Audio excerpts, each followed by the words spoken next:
Today, in the media conference with Lal Goel, which is brought to you by V4 News, Caru News, V4 Stream, Malnadu TV India, News Gaon se, Samvad Sarokar News, Bharat Post News, Gyan, Indo-Gulf Management Association, and Organ Donation India Foundation.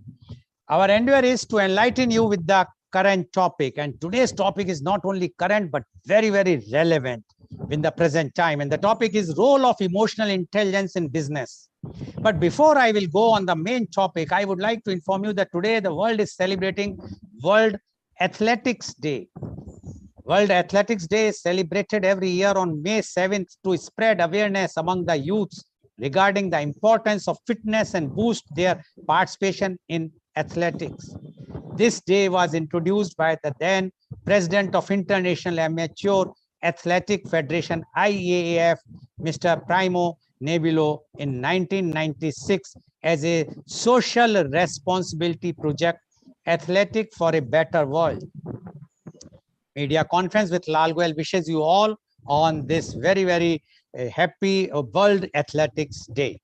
Now, coming to our main topic, role of emotional intelligence in business. Emotional intelligence, EI, is most often defined as the ability to perceive, use, understand, manage, and handle emotions. People with high emotional intelligence can recognize their own emotions and those of others, use emotional information to guide thinking and behavior, discern between different feelings and label them appropriately, and adjust emotions to adapt to environments.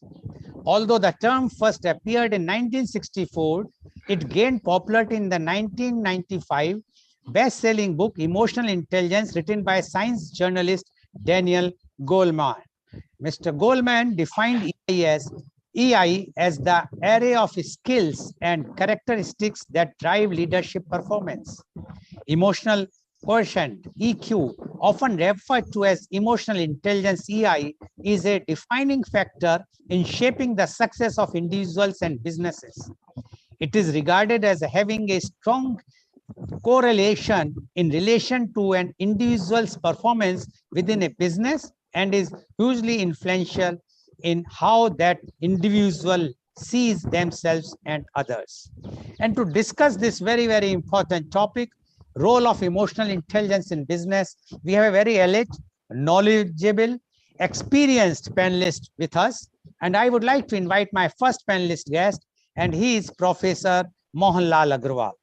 Professor Mohanlal Agarwal is the former Professor of Marketing, Innovation and Management, IIM Lucknow, XLRI Jamshedpur, and California State University, USA. He is President of Indo-Gulf Management Association. He is US Fulbright Fellow Boston, EFMD Fellow Paris, and British Council Fellow London. In 2019, he was ranked among the 251 most fabulous global education leaders. Welcome, Professor Mohanlal Agarwal, on our show. Professor Mohanlal Agarwal, as you know, today's topic is role of emotional intelligence in business. And you being an expert in marketing, innovation, and management, and you know, you have seen the businesses very closely. We would like to know your views on role of emotional intelligence in business. Professor Mohanlal Agarwal, please. Thank you very much, Mr. Goel, for this topic that you have accepted for discussion today. It is a wonderful thing that for the first time probably that we are evenly divided in terms of gender, 2 men and 2 women. That also shows very clearly that we believe in emotional intelligence, because probably there is no one who will be having a better demo of emotional intelligence than the women. Because men are by and large emotionally unintelligent, though they are intelligent probably, but emotionally intelligent thing cannot be necessarily associated with them. But emotional intelligence can be definitely associated with women, especially in what we know as gender schema. That under gender schema, the women have certain biological, emotional gifts that they have received from the Allah or from the God, and which they use to the best of their advantage and for the benefit of the society. If I can bring in one more time the context of business and then discuss the topic, probably it may be a better idea to understand the linkages, importance, relevance, and intertwining effect of both. If we look into business, business has been defined in different ways, but two definitions come out very clearly and which will connect directly to the topic we are talking today. The first is that business is to create, maintain, and nourish mutually beneficial relationships with the stakeholders. This is the one that we say always, that create, maintain, and flourish or enhance. Now, this relationship could be with the stakeholders like a company and its employees. And the demo of this was very clearly in one of the very widely reported incidents, which was unfortunately led by an Agarwal in USA, in which he fired 900 people, employees, on the internet itself in the Zoom call. To me, that was the first stupid violation of this thing which I just now mentioned, that is creating, maintaining, and progressing mutually beneficial relationships with the stakeholders. So it is the relationship between the company and its employees. Then there is another thing that is between company and the society, social stakeholders, like how do you deal with them? So many times, locals may not be necessarily agreeing with the company or with the business, and they hold a demo, or sometimes they write some not necessarily flattering remarks about the company. How do you deal with them? That itself, again, is an example of the need of emotional intelligence. Similarly, there could also be, and that part actually has been dealt with much better, where they say that company and its customers. This part among all stakeholders, in my opinion, has been held the best. That companies have created relationship mechanisms like customer relation officer, like relationship managers, complaint centers, call centers, feedback centers, and in UAE, what we call is customer happiness center. Now, all these mechanisms are very, very clearly saying that this part of the business has been dealt probably the best or better than any of the other stakeholders which I just mentioned, that is company and employees, company and society. Probably this particular part also has been very well dealt with is the company and the regulators. So even there are also very, very good mechanisms, like, regulators have their own filing systems, their own visit systems, their own audit systems, and companies, fearing that if they don't comply with those things, will be shut down. So they also handle that part also very well. So I would say that is number two in terms of very well done. So what I'm trying to say here is that in all these things, emotional intelligence also plays a role, which I'll mention in a few minutes. The second definition of management or business is the art and science of getting things done through the cooperation, energies, and talents of others.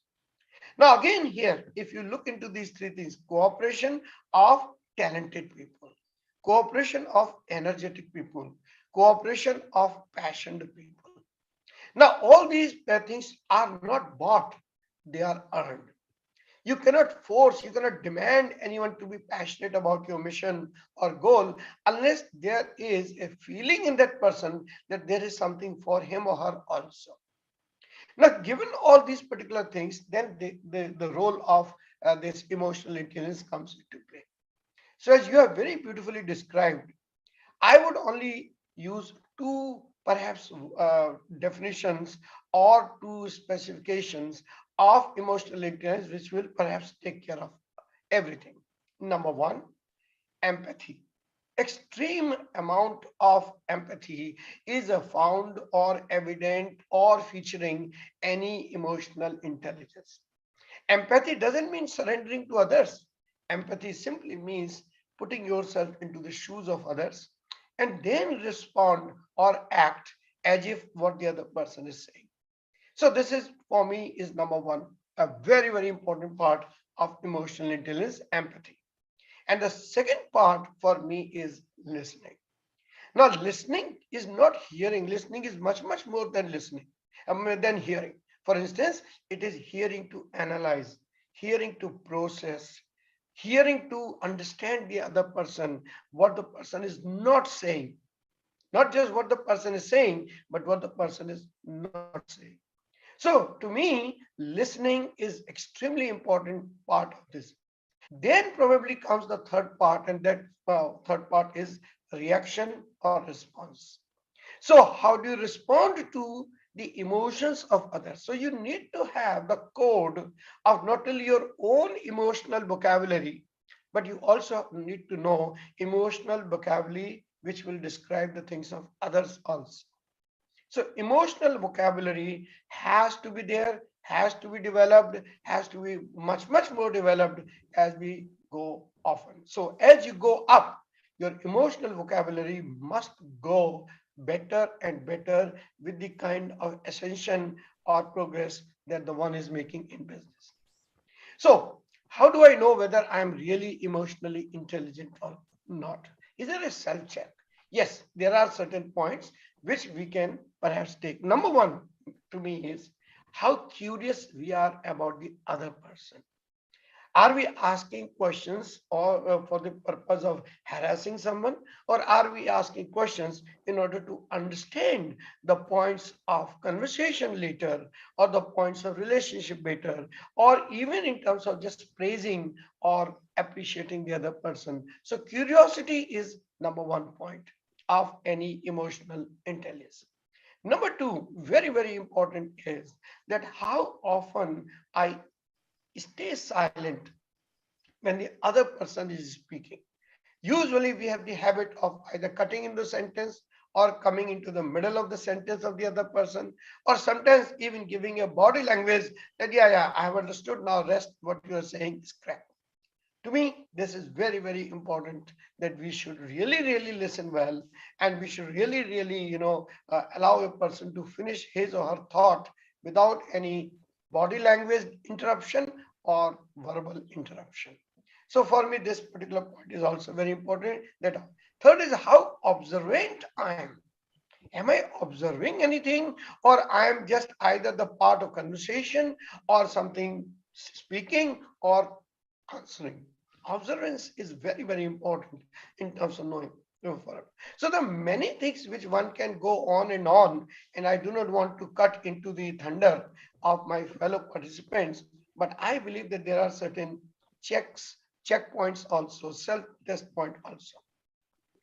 Then, what are the various abilities which can be really, really understood in the case of emotional intelligence? Number one, to me, very, very important is that feel for the other person. And how do you feel for the other person? When you have respect for that person, when you have trust in that particular person, when you believe that what the person is saying is of value and can also be benefit to me, then only you will have those kind of things.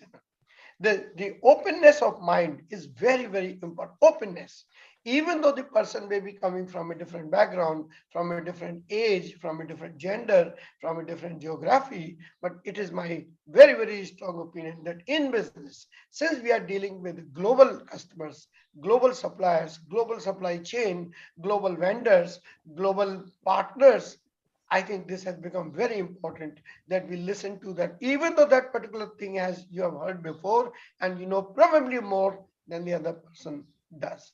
So for me, that is really very, very important. The second is that make yourself as much humble as possible, because humility brings the ability to respect others. If a person is somewhere very well accomplished, God bless that person, whether it is man or woman. But I think the humility is extremely important in a person in order to become emotionally intelligent. And that humility can come when you believe that there is a lot to learn, when you believe that there are many more people who can teach a lot to us in terms of doing what we are doing. So in the case of business, what they do in order to take care of the second point, that they usually make a very inexperienced or new person or innovative yeah, I would just put new person.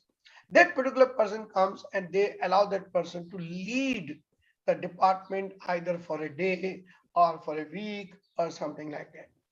The idea is that let's also listen to or see what others are doing, how differently they. Of course, they do not allow the chaos to be ruling the business. Maybe some parts, maybe some parts of that relationship, they will outsource it to the new person and let that new person showcase the abilities. That is also showing emotional intelligence like that. So I would say that there are self-check features, there are managerial features, and there is a very strong foundation for this emotional intelligence to be the bedrock of any successful business. A very good example of such things happen when a company maybe meets the stakeholders like investors or like in the AGM, annual general meeting, where probably you are not doing well and where probably that your profits have been declining, or maybe that because of COVID or because of Ukraine or because of number of other things, things have really gone bad. And while you have tried to stem it, but actually you couldn't, but still you have to face the people who believe that you haven't done enough. I think from that point of view, it's a very important thing for us to know that emotional intelligence.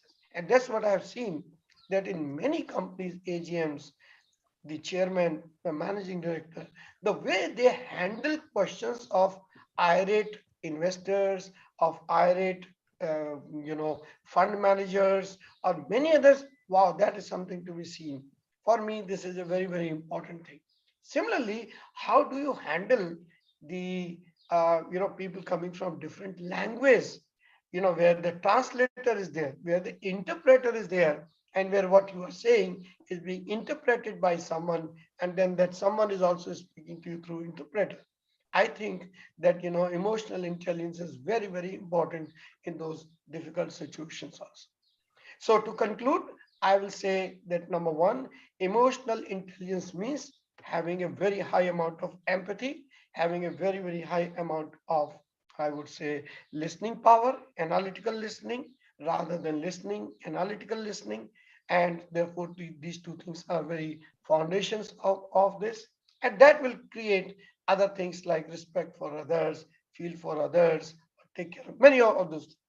Self-check list is also available to us. You yourself find out yourself whether you are an interrupter or whether you are a listener, whether you are an observer or you are a participant, whether you are a curious person or a know-all person. Many things can, and whether you really respect a different person or you just want to be respected.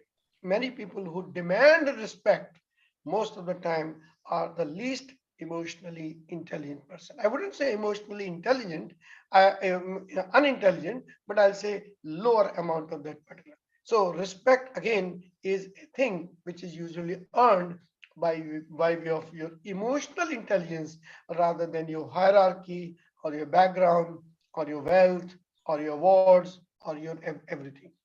I mean, yesterday I had a very difficult conversation with someone, right? And that particular thing is really downright rude. But I really, I would say, patted myself later on that how I handled that particular situation. Usually, I'm also a very hot-headed person. Usually, I also retort a person in the same coin in which someone gives it to me. In fact, many times one of my weaknesses is, which I'm trying to work on, is that I always compete the other person in the same emotion.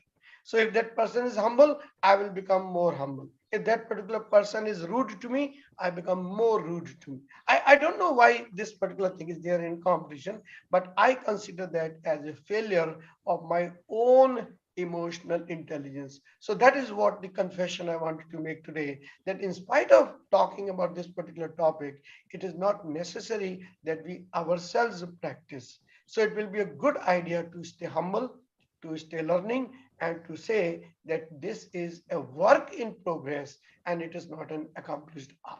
Thank you very much. Thank you, Goel Sahab. Appreciate it. Thank you, Professor Mohanlal Agrawal. And work in progress, says Professor Mohanlal Agrawal, and he has given his own example. Such a humility, I must say, humble person, that he himself confessed that he's although he's preaching about the emotional intelligence, but many times people cannot uh, take it for themselves, and it happens. It is a very common thing, I must say, but because this is a very unique thing, that emotional intelligence is required when you are doing a successful business or doing anything today. Thank you very much, Professor Agrawal, for giving your views. And I would like to invite my next panelist guest, and she is Miss Sadia Ahmed Mughal. Miss Sadia is the Director of Investment Banking at First Abu Dhabi Bank, FAB UAE. Ms. Sadia specializes in retail banking, investment banking, relationship marketing, and customer relationship management. She has worked 2 decades in the top multinational banks, including Standard, Citibank, Barclays, and First Abu Dhabi banks in UAE.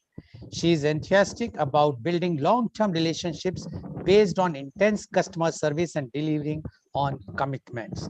Welcome, Ms. Sadia Ahmed Mughal, on our show. Ms. Sadia, you have heard what Professor Agrawal has mentioned, and he has very clearly mentioned that emotional intelligence is required in the business, and especially when you are dealing with big corporates, and if you are in the management. Without emotional intelligence, it's not possible to run business successfully, because you have to take every stakeholder in your fold with dealing with a emotional intelligence. So we would like to know, because you are specialized in retail banking and you are basically enthused about building long-term relationship, and banking is such a sector where definitely relationship matters a lot. So in that context, definitely we would like to know your views on our today's topic, role of emotional intelligence in business. Ms. Sadia Ahmed Mughal, please. Thank you so much, Mr. Goel and Mr. Mohan. Yes, I agree with Mr. Mohan, especially the last part where he said that it's an ongoing process. And I believe none of us can claim that we have reached that stage where we can say that we have stopped improving, how we emotionally react to different situations. For each one of us till today, if I've been working for the last 20 years, I can say confidently that I'm working on it, and I feel that every day there is a new learning, and that only happens when you do the self-check, which Mr. Mohan was just referring to. Now, emotional intelligence, yes, you're right, for a banking sector has probably more importance, because we deal with the customers, we deal with the funds of the customers, and they rely on us a lot.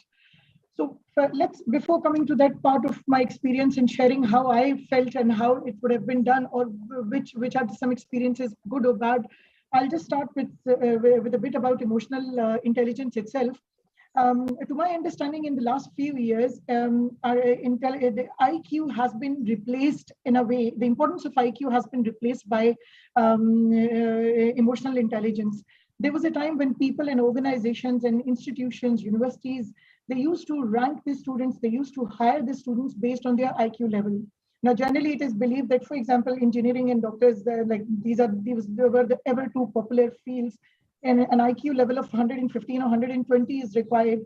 But then I was referring to one study where we found out that people with an IQ level of 115, 120, and who have been hired as engineers with one of the top firms, 50 of them got failed just because they lacked the emotional intelligence. So over a period of time, in the last particularly 10 years, I would say that companies have realized that more than IQ, the emotional intelligence is very important, because not only at an individual level, not only at a leader's level, but also inside, it's the culture that they need to develop in an organization to make sure that the people not only know how to emotionally react to different situations, how to control their emotions, but they also know how to work along with other people who have different sorts of emotions. Now, emotional intelligence itself, in a simple word, is managing your own emotions and of the emotions people around you. But the most important thing for me as an individual, of anybody, should be to know how to emotionally manage your feelings, how to emotionally, how to communicate with others, how to, we need to understand how effectively we can convert our emotions and what emotions means to us and how we can use these emotions to communicate with the people. Now, it is very important at this stage, I would say that self-awareness and self-management are two important pillars of this entire process. So awareness, as Dr. Mohan mentioned, is you need to know what your emotions are. So awareness is very important, but at the same time, if awareness is there, but you do not have the self-management skills to manage those emotions, then only awareness will not help. We need to make sure that we are aware of our emotions, what our emotions are coming, like what are the situations, how we are reacting to it, and how we can manage those emotions. The other day, I was just watching one of the videos of one of the famous platforms and on TEDx, and there was a guy who, a speaker, in fact, he mentioned that how he quit his job and he decided to work for some time as a referee in a football match.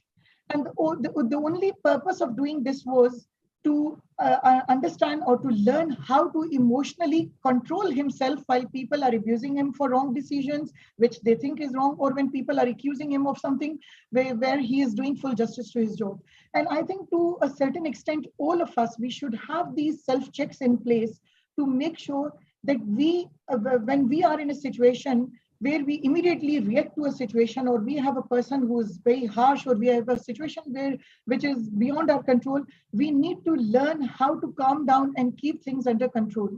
And I think in today's world, the most successful leaders, you pick any successful leader in today's world, in any field, are those who are calm in their nature, and they do not immediately react to a situation. We have seen political leaders across the globe who are very hyper, who are very aggressive, and even when they come out in public speeches, they talk openly and they are very open about it. They do not know how to control their emotions, and as a result, the strong social media reacts to it a lot. Now, the media has made a huge, has become a powerful tool over here, because when people, particularly those who are at much bigger positions, they do not control their emotions and they do not know how to react in big gatherings, then the social media plays a very important role. They come in and people correct them and tell them that this is not the way they're going to take this kind of feedback from people who are at distinguished positions. Now, apart from self-awareness and self-management, social awareness, that's one of the most important thing. And that will come only when platforms like these are there, which will give an opportunity to people to share their day-to-day experiences. And not only day-to-day experience, like people like you, Mr. Goel and Dr. Mohan, you have a huge experience. You have been teaching in various universities. You have been, you have met so many people in your life. And these type of platforms will give public a social platform to understand that we all have gone through it, but we are trying to master it, or we are trying to improve ourselves on day-to-day basis by learning how to control our emotions and how to make sure that we do not use them against anyone, or we do not portray our personality in a way that can harm us and the organization we are working for. Now, to my job, particularly being a banker for the last 20 years, relationship management is probably one of the most important things. And in any service industry, even if it's not a banking sector, you are, even if you're right, your customer is always right. You cannot deny the fact customer is always the king. And everybody follows the same school of thought, where we need to we need to listen to our clients. We need to make sure that we hear them out, even if they are full of anger, even if they are not using the words they should have used. And once they are done saying what they are done, then that is the time we can connect with them. And I had so many experiences in my working experience, in my last 20 years of working experience with various banks, where people come in and they are upset about a service or about an issue or about being mishandled by somebody. And when you hear them out, when you give them that feeling that don't worry, whatever has happened, I'm listening, I'm hearing, and I'll try my best to give you a solution, trust me, the entire relationship changes. And that is where, in this, particularly in the last few years, I've realized that how important your emotional intelligence is. It's like such an intangible asset, which if you have developed and if you have polished this skill, it can help you do wonders in your job. And that's how when you are in a job which allows you to communicate with people openly, and you take benefit of that, because the reward is immediately. It's not like some back office job where you're sitting and at the year end somebody will reward you or rate you internally. When you are a client facing person, the reward of handling your customers, the relationship management that you have done for a client, it is immediately instant reward you get, and that's the most satisfying feeling. And that's why, to my understanding, it is so important that each one of us, we should make a very conscious effort to improve our emotional intelligence. And one of the key steps towards it, after obviously your own self-awareness and self-management, is you need to observe how you react to people. And you need to see how people react to you. And see, when people are reacting to you in a certain way, in a weird way, for example, you need to see why somebody has acted like that. You need to first self-analyze yourself, and then you need to see whether it was your reaction that has resulted in that reaction, or was it the problem with the other person. Second most important thing is you need to look at your work environment. I'm not saying that you being in an environment, for example, me working in a multinational bank, as of now working for a very big bank, but we are one of the largest in the MENA region. You cannot expect the entire bank or the management to change in one day. We have grown to this level because we have followed on certain values and cultures, and emotional intelligence was one of that. But in my particular area, in my particular department, the difference I can make is by hearing out to others and by seeing what difference I'm making towards my team. And same goes for my top management. When I look at the top management of my organization, I can see that the doors are open for us to walk in and share our thoughts. And this probably is one of the best things. When you are in an organization where the management is open to hear you, where the management is open to see what challenges you are facing, and you have this feeling that you will not be unheard, you will be heard at a senior level, and some kind of action will come out of that thing, then that gives a lots of motivation to each and every person working in a team. Now, one very important thing is that we need to take the responsibility of our actions. So not every time you can play the blame game, because one of the important things while we are talking about emotional intelligence is to own the responsibility and not don't sugarcoat the truth, don't play a blame game. You need to even if your action has resulted in something negative, you need to take the responsibility of that, because every action, every word, every sentence that comes out of your mouth, even if it's not good for that time being, or people did not take it positively, it will ultimately leave a learning for you only if you are open-minded to it. You cannot just become a critic to something for the sake of criticism. You need to critically see yourself and others, and you see how you can improve. To my understanding, relationship management, when it comes to people around you, is probably the most difficult thing, because it's the most challenging thing to tell others where they are going wrong. And this probably is one of the most critical and challenging part of the entire emotional intelligence part, where you need to make sure that without hurting the feelings of others, you're communicating your message in a way, or your actions are communicating a message in a way that the other person realizes where he is going wrong. And that should be our intention all the time. Now, some of the, as I've mentioned earlier, that the entire shift or the entire focus of IQ has moved now to emotional intelligence, because companies and corporates and organizations, even universities, universities like Harvard and Yale, they have full-fledged departments on emotional intelligence. They have directors, they have heads who are heading these departments, with the simple reason being they want to make sure that the new lot that they are releasing in the market in the form of new graduates, in the form of new degree holders, they know how to emotionally control themselves and the people around them. And that's why the focus from the very beginning is on these students who are in their last year of education. I'll try to wrap up now in the last few probably points where I just want to touch base those points before I close up. We need to two important things. Number one, we need to stop the blame game when it comes to emotional intelligence. We need to be fair to people, irrespective of our personal view towards that person. And second most important thing is we should not hold on to grudges, because what will happen is that when you will hold on to grudges, this will stop you from analyzing the other person basis of his skills and intelligence. We'll be biased towards that person because we have that personal grudge, personal hate, or we have perceived a person in a certain way, and that perception is blocking us to analyze a person or people around us in a certain way.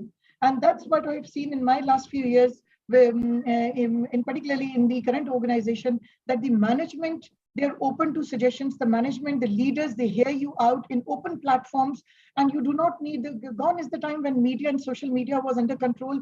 They are open about it. They are ready to, and I think to my understanding, all successful corporations or companies in the world, they are following the same formula, because they believe not only talking or speaking is important, but listening to others is probably the best thing they can do to their organizations and their businesses. So I'll stop over here. I've tried to cover whatever maximum I was able to cover during the time allocated. I'll again pass on to you, Mr. Goel. Thank you very much, Ms. Sadia, for giving your views. And I'm sure today our viewers are quite benefited by the views which you have and Professor Agrawal has already given, so that they understand now what is the position of emotional intelligence, and especially in a banking sector where we know that how the tempers are always high when the customer goes to the bank with lots of complaints, whether it's genuine or not.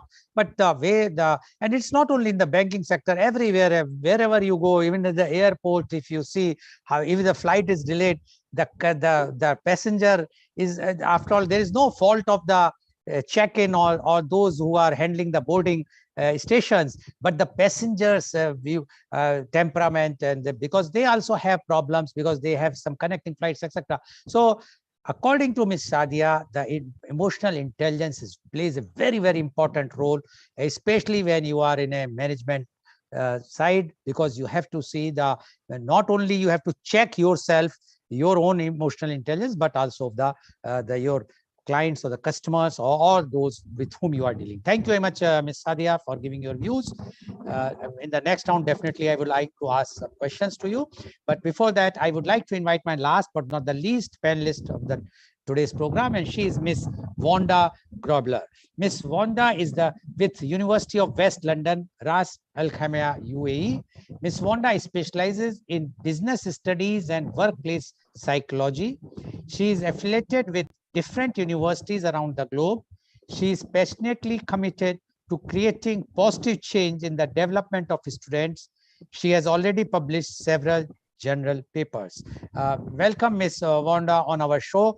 Ms. Wanda, you have heard Professor Agrawal as well as Ms. Sadia, and both have given their views as far as the role of emotional intelligence in business. Now, being in academics and you are dealing with them and with a specialized in business studies and workplace psychology, definitely you are well acquainted with the emotional intelligence because you are dealing with them. So we would like to know now your views of role of emotional intelligence in businesses. Ms. Wanda Grobler, please. Thank you, everyone. And it's really nice to be with you all here this morning. And thank you, Professor Lal and Professor Mohan and Sadia, for your views in emotional intelligence. So maybe for an opening statement, and then I will tell you what I will discuss. But Aristotle said a very long time ago, anyone can become angry. That is easy, but to be angry with the right person at the right time and for the right purpose is the right way. This is not within everyone's to provide, and it's not easy. So definitely, if we look at today, the world where we are living in, all of us, everyone sitting here and what is listening to us, are struggling with some mental issues, because think of the period we just come out, it's still ongoing. So before we even start to look at emotional intelligence and the work, definitely we all have already all these issues that we carry with us every day.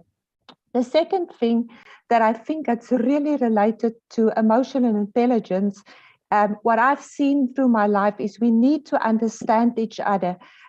Not only emotionally, but we need to understand the culture. And I remember when I arrived many years ago in the UAE, because South Africa is very limited, it's very far away from the rest of the world. So your experience is not so big with all the different cultures. And I remember the first guy was telling me, yes, I will do it. And he was telling me, no, yes, I will do it. And I didn't understand the meaning. So definitely, before we look at emotional intelligence, we need to understand the culture of the person.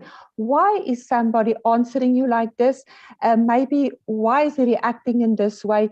It will help us in emotional intelligence. So if I look at what the concept says, like we've heard this morning already, it's to manage your emotions in a positive way. But sometimes it's more easier said to be done, because it depends also on yourself. Where are you, and maybe where are the other person? I think also that we should care about each other, like we've heard many times before, but I always tell my students and even my colleagues where I was working in teams before, find out about the other person, know a little bit about the other person's life, not because you are curious or want to gossip, but know what is the person's background. Maybe there's some strugglings that you don't even know about. Maybe the person is really going through hardship, maybe financial problems, maybe family problems. And some people, they're very quiet, so they will not talk openly about their problems, but their reactions and their emotions will show something is wrong. But if you have some background about a person and this person is not treating you in the correct manner, maybe you will be a little bit more tolerant. Just place yourself in that person's shoes. Maybe you will understand when somebody is not acting in the correct way. So according to statistics, I was reading up a little bit about statistics. 59% of employees will not hire somebody if they don't have emotional intelligence. And that survey was done in January 2022. And then 75% of employers said they will not promote somebody unless this person can show the skill of emotional intelligence.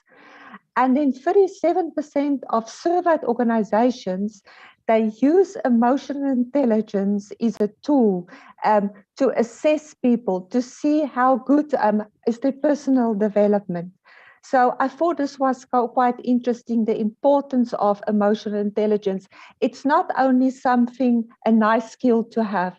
According to me, this is the one skill that everyone should have, including from not only managers, but even from the laborers up to the most professional person, because in this way we can work better together.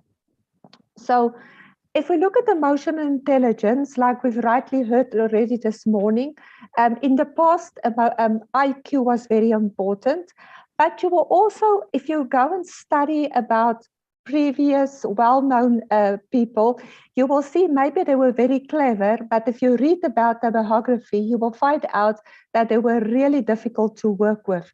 It was not easy to work with them. They were not able to manage teams. And this is basically what it says, that even if your IQ is high, your emotional intelligence can be very low. On the other side, you could find people that's maybe not so clever, maybe their IQ is not that high, but their emotional intelligence is very high, and properly they might be more suitable for a leadership or a managing position. So the lack of emotional intelligence explains also why people fail in their personal and professional lives. If you think about celebrities around the world, well-known business people, you will probably see that many of them don't have a successful personal life because of the fact of emotional intelligence, which is another topic we can go a little bit deeper in families as well. So I want to give you some practical advice how to work with emotional intelligence. So my background before, I originally come from the hospitality sector, hotel management.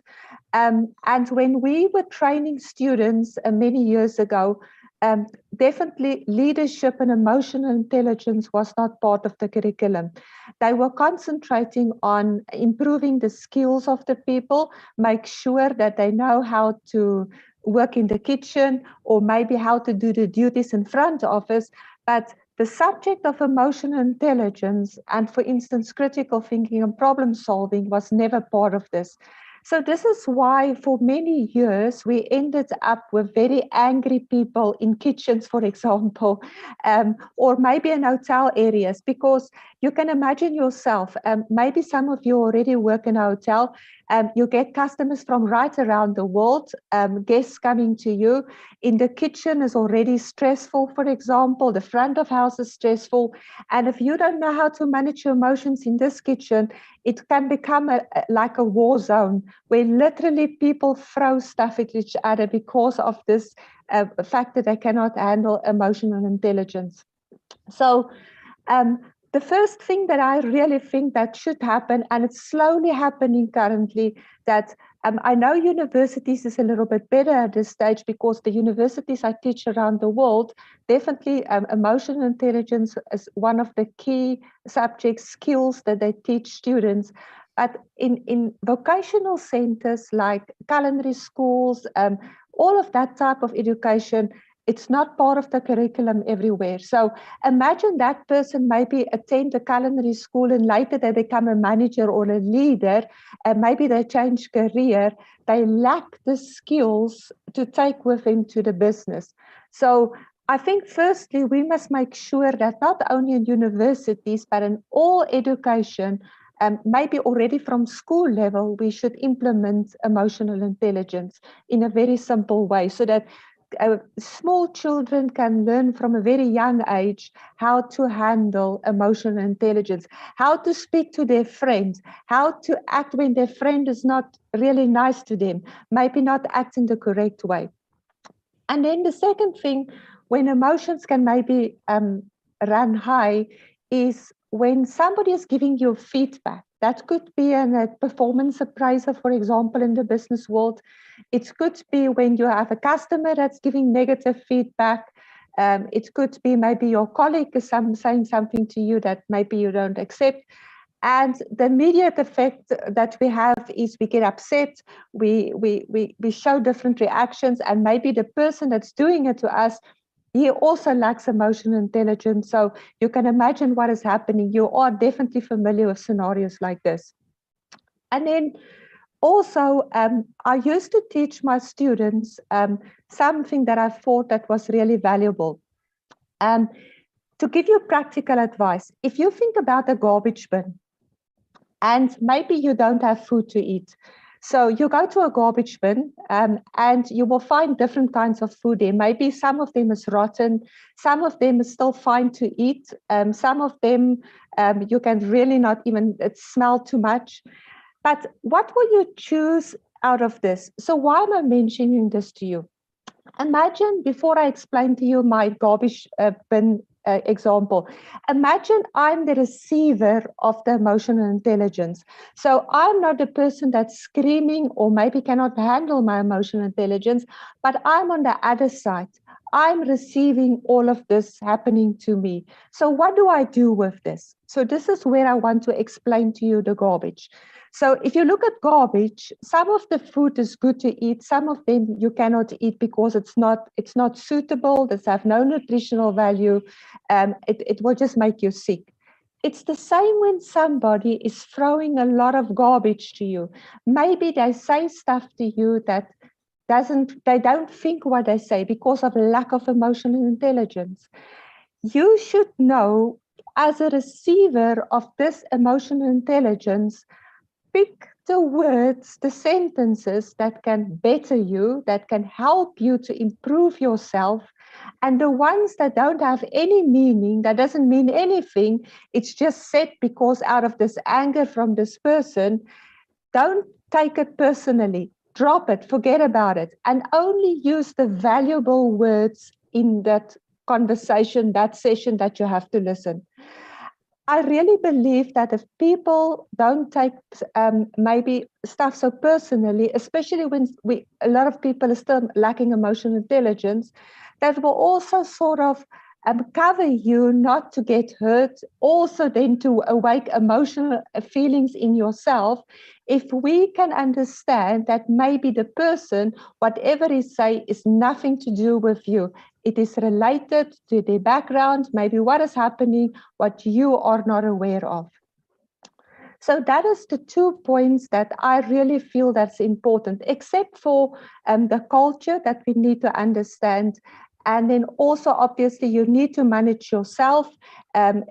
Check what is the effect of your actions on other people, and make sure that you respect people and treat them as you want to be treated. Thank you very much for listening to me. Thank you very much, Ms. Wanda, for giving your very, I will say the educative views, because what you have mentioned about the emotional intelligence, that emotional intelligence plays a very, very important role, and you have given the statistics of how the emotional intelligence is important while you have been appointed in a corporates, how they are rejecting you if you are not having that much emotional intelligence. Thank you very much for giving your views. So viewers, you are seeing that how our 3 experts have given the views. Now, definitely in the second round, I have to ask the questions as the format is there. So my first question goes to Professor Agrawal. Professor Agrawal, because our topic is a role of emotional intelligence in business. So my first question to you is, how does emotional intelligence impact a business? Thank you. Thank you very much, sir, for asking a very, very powerful opener question. The first reason why emotional, I would say, intelligence is important for business is that it is a make or break decision. Anything can be very easily broken if you show that you have no emotional intelligence, or you even do not respect that intelligence. I mean, sometimes people have, but they don't respect that. So from that point of view, I'll say whether, take the example of some customer. I remember that I come from a very small little city in India called Jhansi. And I remember many times, you go to a little store, shopkeeper, as they show things to you, and you're not able to select any of them, any item. It breaks their heart, no doubt. But many times I have seen these shopkeepers use harsh words against customers, like, "Oh, aapko itna dikhaya, I have shown you so many things and you didn't even like one. Were you wasting your time? Were you wasting my time?" Right? Or the second situation, that a person brings the things to return or exchange. That is a very, very difficult moment for any shopkeeper or stores to handle such customers. And most of the time I've seen, people will give you looks, people will give you eyes if they do not say anything. That non-body language, again, is a sign of emotional illiteracy or emotional unintelligent person. Or many times even words like this: "Please don't come back to our shop again. Please don't return to our shop." To me, that shows that the person has no intelligence at all, and therefore has no, I would say, a reason to be in the business, other than that he or she has no choice, or sometimes a monopoly situation there. That is number one situation. Number two situation is corporate world. In the corporate world, leaders say certain things which they regret, or they live to regret throughout their life, because they have said something which people remember. Like, for instance, maybe you may remember, I remember it with a very sad memory of the second Bush as president, who was after this Iraq, Afghanistan kind of thing, which he called axis of evil or something like that. And when the American forces won in the first 13, 14 days, he went on a particular warship of US, and in which he said, bring it on. Now that bring it on was a very, very bad sentence by any leader to speak, especially when you are victorious. You are challenged, you are becoming a cowboy. You are saying something which has got no reason to be spoken like that. So to me, that is also the, so it is not that say small business make mistakes, even big business also, make mistakes. As I gave you the example of the CEO who is firing 900 people over a Zoom call. For me, that is unforgivable. So to answer briefly your question, it is a make or break decision in every aspect. You lose good people because as employees, because you did not treat them well. You gain or perhaps you do not gain people, intelligent people, because they did not like you as a potential employer. So you are denied the talent of that particular person. I'm just referring to one aspect of recruitment or retrenchment of firing or hiring and all that. Suppliers, these days suppliers also have choices in terms of supplying to the customers. You can get very, very good supply, very, very good supply terms. Your supply chain will be becoming much, much robust. Very, very good emotionally intelligent relationships with your suppliers. That kind of thing is happening. To me, I mean, I could be wrong about it, but and it's a very, very, I would say, superficial analysis which I'm giving. To me, the current war between Ukraine and USA and USSR or Russian Federation from that point of view, because USSR is no longer there. Russian Federation is also based on lack of emotional intelligence, but both Ukraine as well as Russia. I said already, it's a very, very simplistic analysis, but I'm just putting it in this context. Thank you. Thank you, Professor Agarwal. Now my question goes to Ms. Shaida. Ms. Shaida, first turn your mobile in a horizontal position. Yes, please. Thank you. Although your name is different, but anyway, people have now recognized you. So Ms. Shaida, as you are working in a banking sector, how will customer relationship improve by raising emotional intelligence of business development staff? Please unmute. Yeah. Yeah, I am sorry because the connection got lost and I had to immediately switch to a mobile device, and that's why I couldn't change the name at the last hour. No problem. So come again, can you repeat the question again? I'm sorry. Yeah. How will customer relationship improve by raising emotional intelligence of business development staff? Yeah, so probably that's something which I hinted when I was earlier talking about the same topic. Relationship building, relationship building for any organization is very important, as Dr. Mohan also mentioned the same thing. But when it comes to a customer service job or a job where you are facing the customer, the importance of this probably doubles or triples, because you are connecting with people who have different, not only different experiences in their life, but different experience with your organization also. So relationship building, when you are basically training the staff, particularly the client-facing staff, on emotional intelligence, you are training them to basically handle the customers who face different service issues, or generally customers even without service issues, and this will help you to basically manage your relationships in a better way. And that's one of the reasons that recently I've noticed that organizations, particularly banks, they have started focusing on workshops, on 2-3 days workshops, or for particularly for staff who are client facing, so that they can train the staffs how these emotions they can control, and with this emotional intelligence, how they can manage their relationships with their customers in a better way. This not only helps to manage the existing client base of the bank, but it also helps the bank to improve its client base, because obviously a happy customer will always refer another customer. And that is what has been realized over a period of time. And that's one of the reasons that the focus of banking organizations in the last few years has become a lot in terms of training the staff towards emotional intelligence, so that they know that this is something they were always doing, but they didn't know that that a complete topic exists like this. And they with the help of these trainings, people know that okay, this is the situation and this is how they can handle it. They were doing it on their own, because everybody thought that being a human being, we are full of emotions and we know how to handle different situations. But with the training with training on these on this topic, particularly emotional intelligence, they aim us towards the central goal of the organization. So the entire thing gets aligned with the management's vision and mission, and that's the importance of and that's when this comes, automatically the relationship management skills of the staff towards the customers improves a lot, and that ultimately helps benefits the business. Okay, thank you very much, Ms. Saida, for giving your views. Now my question goes to Ms. Vonda. Ms. Vonda, we are talking the benefits of emotional intelligence, role of emotional intelligence in business.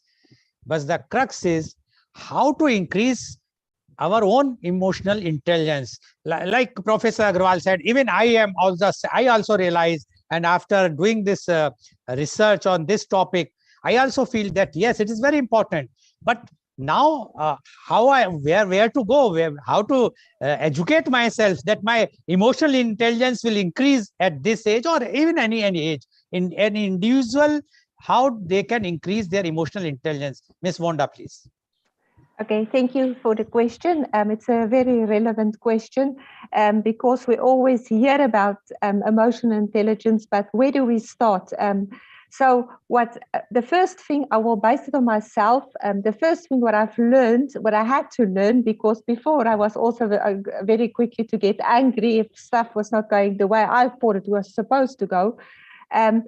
You count till 10. So if you get upset, if somebody say something to you, or you listen to somebody, before you just answer straight away, count to 10. It will give you time to relax a little bit, and maybe the question or whatever was said, the statement, the question, it will help you to understand it maybe better, and maybe the answer that will come then will not be immediately after you experience the emotional reaction. That is point number one, which is very easy to practice. If everybody can remember, count till 10 before you do anything. And then the second thing, what I definitely think is we definitely need to know more about each other. It's also very simple to do. Basically care about each other, and always try and think, put yourself in somebody's shoes. Even if that person is doing what to you, talking away to you, mentioning, making statements, just put you for 1 second in that person's shoes and think, but how would you react? Maybe you would have been worse before you answer them or make a statement or try to say something back that maybe could be more effective than the previous conversation. Okay, thank you, Ms. Vonda. Although practical, whenever we go for practical, it is very, very difficult, because earlier there used to be, they teach that offense is the best defense. Professor Mohan Agarwal wanted to say something. He has raised his. No, actually, I'm very happy that Vonda spoke first, because her first point was the same point that I wanted to make. count 1 to 10. But still, since you are giving me the opportunity, let me say one more thing. It is if possible for us to see every interaction as a reflection point. Means that after that particular thing, we should revisit that what I could have done better, what I could have said better, what the other person could have said better. That is obviously in his or her control. But what I could have said and what I have said, next time, what is the thing that I'm going to say? In other words, taking away lessons from a failed situation is equally important. So see that every situation is an examination and a point to take away from that. That's all. Okay, Professor Agarwal, now the question comes to you only. And it's a very typical thing, a situation that we are asking a question to a renowned professor. It's something very peculiar. Anyway, my question to you is, does emotional intelligence apply equal to all parts of a business?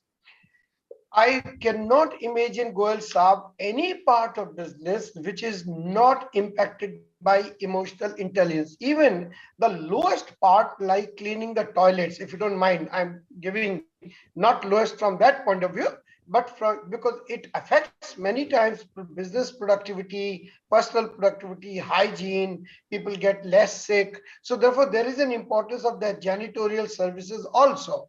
But I have seen that in many even companies, even the services of that level are seen as high respected or as well respected as possibly the IT or strategy people or finance or accounts and all that. So I cannot see any business part where emotional intelligence is not required. I would say maybe it is more required, less required. But since you have asked me a question, I would say that it is a less required, and I'm giving it with a lot of I would say reservation even on my own mind, is that if there is a situation where you are speaking to someone remotely and when you are speaking to the person face to face physically, then probably the intelligence, emotional intelligence, is less required in the physical interaction, because you have much more chance to recover, much more chance to respond.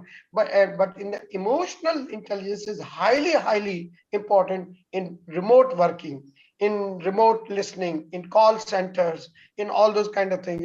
So for me, I cannot imagine anywhere, whether it is accounts or IT. Yeah, probably you may say so, if that is the case, that those who are working away from interaction with outsiders, maybe the people who are writing codes or software or any other thing, where very little interaction is there with external world, or maybe the person who is working in the lab, like for instance pharmaceutical labs, where they are working, let's say, with animals or with different kind of chemical compositions, where there is hardly anyone. So probably there they may get away with lower level of emotional intelligence. But business, where personal interaction, where external intervention, where interpersonal interaction is involved, I just cannot imagine where emotional intelligence is not there. That's my modest answer.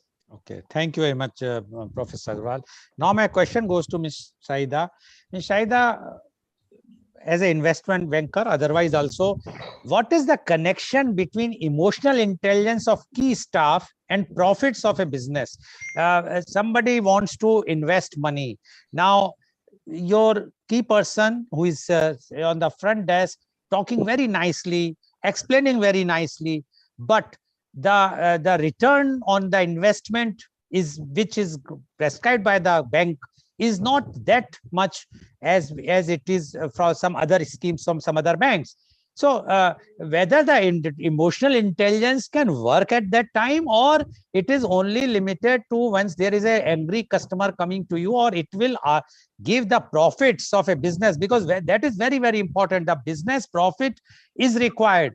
Today, every businessman wants a profit. I still remember Professor Agarwal has mentioned very clearly once that the business is business for profits. So question is, when it is a profit, whether the emotional intelligence will play a key role with the key staff for profits of a business or not? If yes, then how? Yeah, it's a very good question. In fact, there's so many examples in my mind. There's so many instances where I've seen people retaining the relationship with a bank, even though if they had a better option from another bank or financial institution, purely because when they look at the at an institution and they are banking with an institution, they do not look at that particular transaction, whether it will benefit them or not. See, generally, we need to understand that no bank or no organization is working in isolation. So for example, if I talk about my bank and there is another bank in the same market, we have like 15 plus banks offering almost similar products. There'll not be much variance of what one bank is offering to another bank. There'll be a very little difference. Yes, there are customers who will go for that difference, but based on the relationship, I have seen so many customers, they maintain and retain their relationship with an existing organization. Like in my bank, I've seen them maintaining the relationship because their overall experience with the bank is very good. So a small front desk staff, from the way they greet a customer, the way they handle their queries, the way they update the customer after resolving their day-to-day queries or updating them on whatever the request was raised, this all impacts the customer a lot. And one observation that I have made, like, when I sit and see why these people, even if they are not making as much profit or not saving as much on the cost as they would have done with other banks? What is making them sit with the same organization? Even the other banks, the competition is slightly better in terms of costing or profiting. The reason I can understand is emotions. The pain of suffering with another bank, even if you're getting a slighter, lesser cost of something or a better profit, but the experience that the other person has experienced over there, or a client has experienced over there, they prefer to sacrifice a bit of their profit or pay a bit more because of the comfort level that they will not be under emotional stress with this organization. So that plays, because once they are emotionally upset and they are suffering, and then how it works with a business. When a business suffers, then their supplier suffers, their customer suffers, the delays impacts everyone involved with that business. So particularly for those customers, it makes a huge difference. And when they do their cost benefit analysis, they realize that it is not much they are losing, because at the end of the day, they were able to deliver, honor their commitments on time, even though that they didn't get the same offer which was there from the competition. So here I realized that the people, in order to save themselves from the emotional pain or the stress they go through with other organizations who do not manage them well, as for example, as of experience in my bank or my organization, that makes a huge difference in customers' decision to stay with an organization and move on. However, if it's something which is very small, like a one-time transaction, they can go and come, but they will always come back to their main bank. And that's the reason today, when I talk to you, okay, Mr. Goel, what is your main bank? You will always refer to one bank. Maybe you have been with ICICI or some bank for the last 30 years. It is purely, even the systems are probably one of still the oldest. They are not as advanced as HSBC or probably any other multinational bank, but you're comfortable because people over there, they give you very personalized attention compared to the new systems, which are very computer-driven and technology-driven. And people from old school of thought, particularly, they do not like to suddenly change to new systems because, the technology has stepped in. I hope that answers your question. Yeah. Thank you very much. Thank you very much, Ms. Saida. I am sure today viewers are getting lots of inputs as far as the emotional intelligence are concerned. Now, my question goes to Ms. Wanda. Ms. Wanda, what are main indicators of emotional intelligence in business executives? See, we know that, like you have mentioned, so many have been rejected in the interview. How one can gauge the emotional intelligence? Because other intelligence one can check by taking the exams, and IQ, etc. can be checked. But what is the indicator, main indicator for emotional intelligence? Okay, thank you for this valuable question. Before I answer really your question, I just want to mention the following, that personality of a person can also play a role in emotional intelligence. So firstly, what I always think is that maybe the way that we hiring people in future, we should first check maybe what is their personality for a certain position. Because, for example, neuroticism is really not good in a management position because they are very bad in emotional intelligence. They get very quickly angry and all this emotions going, which is part of their demeanor, because this is their personality. And if you remember before that I said that your IQ, you cannot really change it. You can study more, but that's your IQ. You cannot change your personality. It's stable in your life. You can work on it to have a little bit of better life, but you cannot change it. The only thing that you can change is emotional intelligence. However, if we can make decisions when we hire people, especially if it's for key positions, that we maybe not only check their emotional intelligence, are they able to do it, or are they really emotional intelligent with various ways, but also first check their personality. For example, we can use these many questionnaires that's very good in testing it, but maybe instead of only a skill test or knowledge test, also add maybe a personality trait test, like the Big 5 personality, for example. This is in the hiring part. How do you check if somebody is emotionally intelligent? I think it's the same. Almost I can make a scenario when you put something in a pressure pot, see what is the result, what is coming out. So I hope this is answering the question, because if you put somebody under pressure, see what is their response. That will be the first indicator to me to find out what is the emotional intelligence. Yeah, but Ms. Honda, that you will put after hiring somebody on the pressure. Professor Agarwal, would you like to clarify this about this? Because it's very difficult. Suppose you are hiring people and you don't know, you have seen that this person is very sweet talker, everything, but you cannot gauge anybody what is the real character of his, how when he loses the temper, how hot he became, and so all these things. What is the indicator?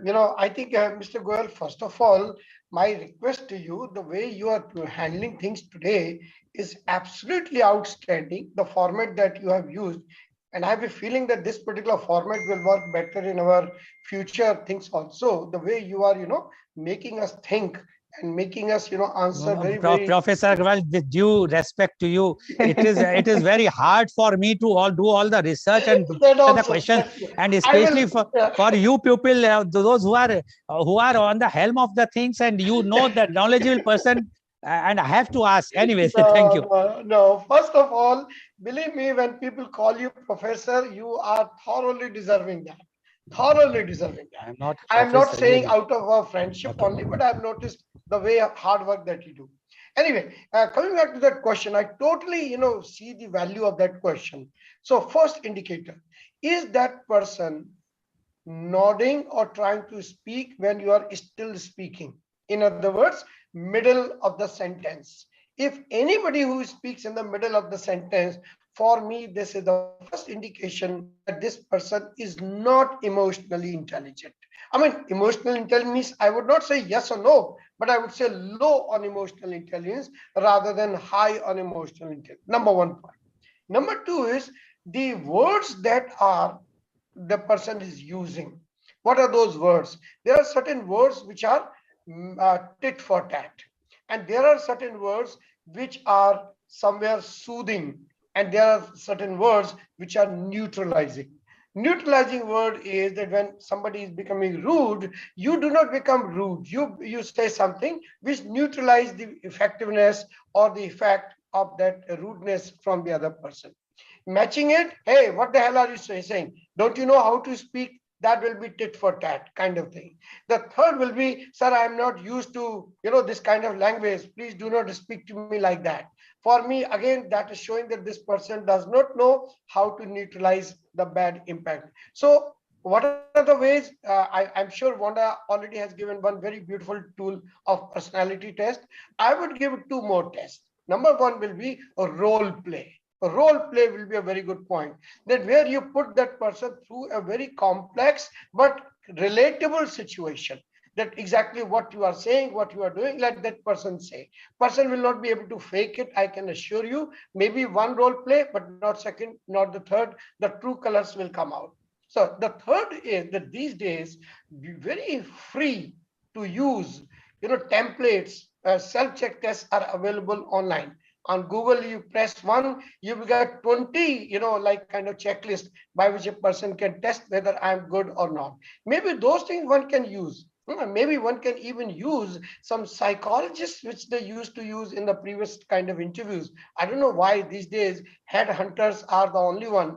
They don't use the people who are, just checking emotional stability of the person and all. For me, this is another thing. But the greatest giveaway for me is that whether a person is speaking while you are still speaking, means middle of the sentence, whether a person is counting 1 to 10 when you have spoken, and then which means that what Wanda earlier said, you are counting 1 2 3 4 5 6 7 8 9 10, that kind of thing. Or what Miss Sadia very, very beautifully said, that the stability of the thoughts, the stability or consistency of the thoughts, not just thoughts, but consistency of thoughts, because that shows the stability for me of anyone's thinking. Thank you, sir.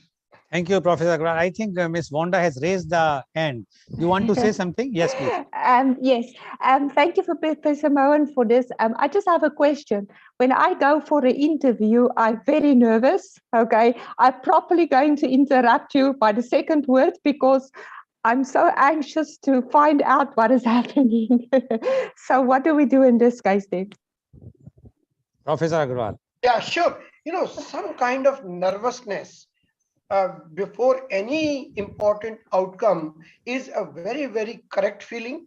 natural feeling and should be there, because that shows you are hungry. That shows that you really are keen for that particular thing, which is called strategic nervousness. That strategic nervousness is very important before any event of importance. The second thing which I would like to say to you is that think, and the other person is speaking or interviewing, you think that that person is not questioning you to challenge you. That person is questioning you to know about yourself.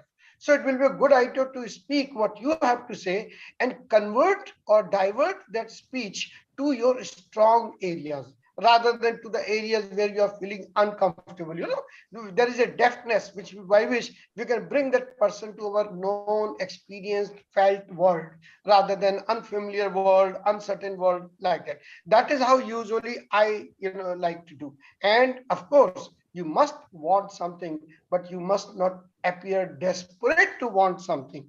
And if that is the thing, I think the interviews will go definitely wrong, because you are desperate, and desperate person will say things which that person will, I would say, I'm sorry to say this, live to regret later, either over expectations or perhaps, some saying something wrong. That's what I would say. Okay, thank you, Professor Agarwal. Thank you, Ms. Vonda. And what Ms. Vonda said, yes, even there is a white coat syndrome. I did a program. When you visit to a doctor, again, your blood pressure either increases or decreases. So it is a very common phenomena when you are going for an interview, for anything. If you even a black coat syndrome in the court cases.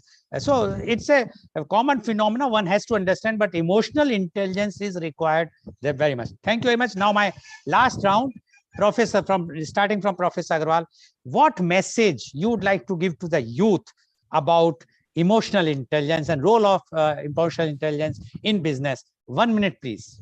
So, number one, give respect to yourself and think yourself lucky that you are in the world of wisdom, increased information, increased access to information, so that you can improve yourself better, which your ancestors or your father or uncle or people they didn't have. Number two, please neutralize the negative emotions of others by either staying silent or saying something nice. I'll just give one example and that's it. In the case of, as you remember, in the case of Einstein, he was a very genius kind of person. So one lady, beautiful lady, she came rushing to him and said, "Sir, let's get married because, our baby will have intelligence of yours and beauty of mine." And he said, "Ma'am, absolutely right you are, but I'm not sure if the thing reverse." That is to say, then that will be what will be the outcome of that. Now, to that extent, it was not emotionally intelligent answer. It was humorous answer, and that possibly could go with Einstein, but not with everyone. So while this was a great answer, but it was emotionally unintelligent answer. I'm sorry to say. Thank you very much, Professor Agarwal. Now my same question goes to Ms. Saida.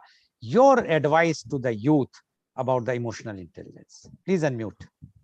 Yeah, one thing which I keep on telling, in fact, on day-to-day basis, whenever I have an opportunity, whether within the family or outside family, in my friend circle, particularly when I get an opportunity to interact with the students who are still going through their last years of degree program, particularly those, please make a conscious effort and make sure that you make some kind of a difference in your personality when you step in the real world. When you start learning, controlling your emotions, and this will begin from your home. You don't need to join an institute for that. They say charity begins at home, and this is the reason they say that. The way you interact with your parents, the way you interact with your siblings, the way you interact with your children, the way you interact with people around you, start by learning from there and start controlling your emotions. And whenever you have done a mistake, start acknowledging that and make sure that you don't repeat it again.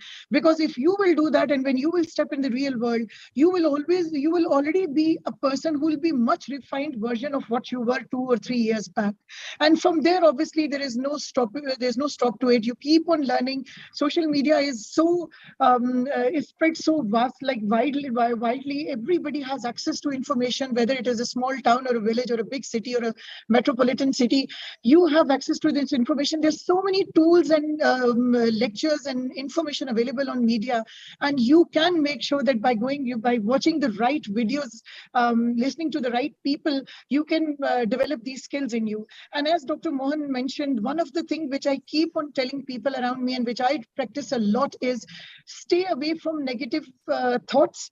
And if there are people with negative thoughts, you need to make sure that your positive aura should kill that negativity, because that, if you will not do it, you will not develop that skill. It will kill your personality and the positive attitude of your personality, and you will become your personality will become negative also. So stay away from the negative thoughts, make a conscious effort, and make a difference from today onwards. Okay, thank you. Thank you. Although you people have told me not to speak in between, so I have to restrict myself, but paucity of time. Miss Vonda, please, small, what is your suggestion for the youth? Okay, I have 2 points. Show respect to everyone, from the cleaner till the CEO, till the Prime Minister, point number 1. And point number 2, count till 10 before you say anything. If you start practicing at a young age, it will become part of your demeanor, and you will keep doing it when you're older. Thank you very much. Okay. So viewers, you have seen today, this emotional intelligence the role is very important in business. But after listening to all the experts, I feel that emotional intelligence role is not only important in business, but in every aspect of the life. Whether you are managing your family, whether you are managing the country, whatsoever you are doing, even if you are doing a service, you have to be emotionally intelligent. If you are emotionally intelligent, you can conquer many things without harming the interest of that organization or interest of your own family. So one has to understand the importance of emotional intelligence. It is very much important, and I'm sure that today's program is quite enlightened and the people understand the importance and the role of emotional intelligence in business. Thank you very much. And today's program has been live telecasted by V4 News, Caru News, V4 Stream, Manlanu TV India, News 𝐂𝐀𝐑𝐔 𝐍𝐄𝐖𝐒 Sarocar News, Bharat Post News, Gyan, as well as it was shown live on Facebook and YouTube. And our endeavor to bring to you every day new topic in media conference with Lal Goel at 10:30 a.m. And tomorrow is a very, very special day. Tomorrow is Mother's Day. So tomorrow the topic is Mother's Day, definitely. And our panelists are Dr. Caru Maheshwari, obstetrician and gynecologist, Rainbow Hospital, Aligarh; Miss Joyce Rego, Mrs. India, Dubai 2017, Managing Director, Mustard Collection, UAE; Rajkumari Shivya Singh, homemaker, Mathura; Advocate Avishi, Dhaka, Supreme Court, New Delhi; Dr. Nikita Pawar, family physician and online consultant, Mumbai. So please tune in tomorrow for a very, very special program on Mother's Day.